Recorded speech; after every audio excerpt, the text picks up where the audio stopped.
The ending of Call of Duty Cold War brought forth a lot of questions. Today I'm going to cover 10 questions we have after the end of Call of Duty Cold War. Welcome back to Warzone Central. Let's get into the video. Number 10, the campaign. A lot of players have been complaining about the campaign mode in Cold War. The biggest complaint by far is that it's way too short. This might be an issue for those that brought this game for the campaign mode rather than multiplayer. The campaign is also lacking in the cutscene department. A lot of players have expressed the wish for more cutscenes to flesh out the story. Instead, the campaign seems more like random single missions strung together, which might not be so bad if there were more of them. Sadly, this has been the trend of Call of Duty games for a while, sacrificing the single player story for the multiplayer mode.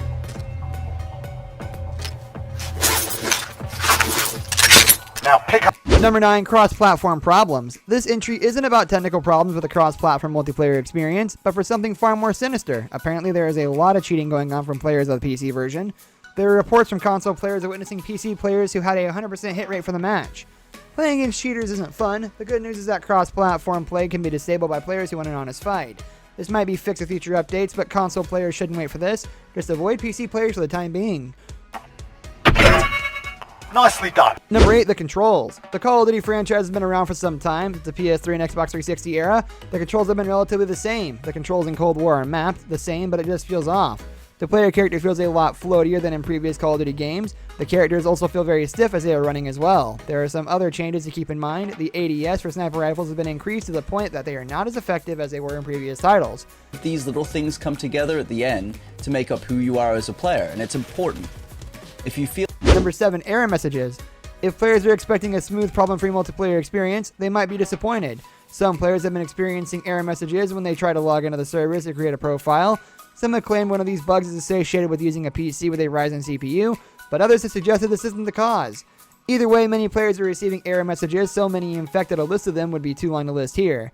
Until Activision fixes this with a patch, be prepared to encounter one of those error messages when starting.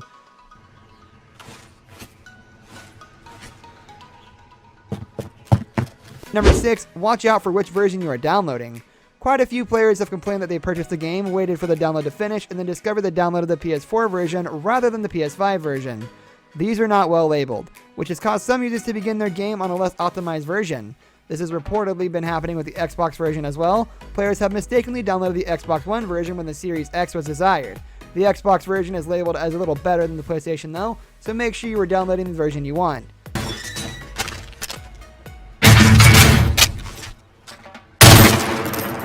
Number 5, prestige confusion.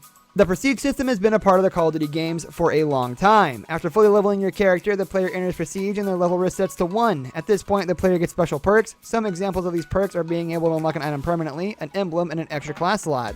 In Cold War, the prestige system has been changed to the seasonal prestige system. Seasons will extend for 1 year, will include more challenges though, which to earn experience. There are problems with this new system already. For example, the prestige level being reset after signing out and signing back onto the servers. When your teammates are down, you can revive them if you're close. Approach your teammate and revive. Number 4, MP5. So you're done with the campaign mode and ready to try some multiplayer matches. Get ready to use an MP5 and watch everyone else use one too. The MP5 is way too overpowered. An explanation for this could be that player base has only just begun improving and getting access to better weapons.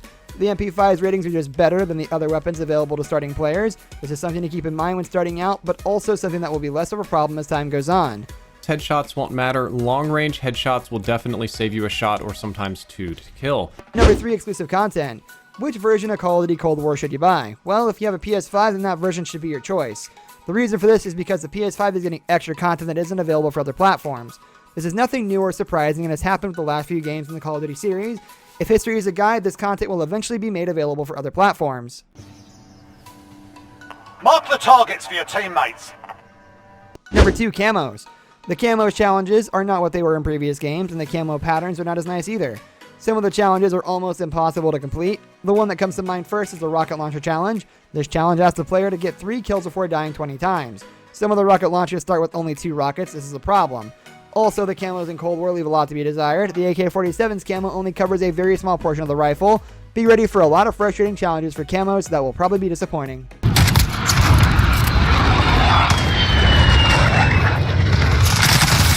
Number 1, flashbangs. Flashbangs have always been a nuisance to deal with in the Call of Duty games. They cause temporary blindness and deafness, making the player incredibly invulnerable for about 5 seconds. The effects of flashbangs have been changed in Cold War, as they are now much deadlier for people who are caught in the blast.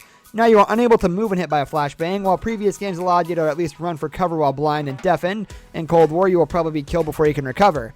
This needs to be changed back to how previous Call of Duty games handle flashbang grenades. Vision, a little bit of double vision as well, and most importantly, This brings us to the end of our video. I hope you enjoyed it. Hit like if you did, and don't forget to subscribe to our channel so you don't miss out on any of our videos in the future. Also watch the 2 videos that are on your screen because I'm sure you'll love them. With that, I'll see you in the next video.